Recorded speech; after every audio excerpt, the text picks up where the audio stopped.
We specifically focus on rockeries. That's our bread and butter. And rockeries are a specialty of the Northwest because we have quarries where we can go and pick up natural stone. It's fractured stone, as they call it, and it's categorized in 1-man, 2-man, 3-man, 4-man. That's the technical size. Typically, that is indicative of what one person can roll on the ground. And so most retaining walls that we work with don't go more than about 3-man. So usually a 2 and 3-man size boulder. Those are personally my favorite walls because each stone is very heavy.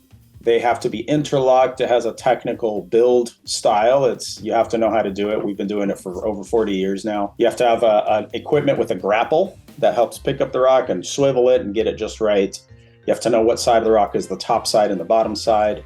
And then you have to get it, where it has its angle on the wall as opposed to just perfectly vertical, and that way you maximize the strength of the wall. The other type of wall will be your standard retaining wall block, which is 99% of the time we're using something like the Manor Stone by Mutual Materials, for example. And it's 15 inches, 12 inches thick, and then 6 inches tall. That's kind of the other alternative.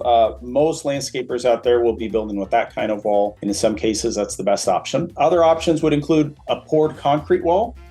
And so you have to have a concrete team come in, put up the forming, do the rebar reinforcing, and you want to go off of some plans to get your proper footing and everything. In all these cases, every wall has to have a drain system behind it. That's very, very important, or else you'll get hydrostatic pressures pushing against the wall that can cause it to fail. In fact, we repair a lot of retaining walls that fail to have a drain system.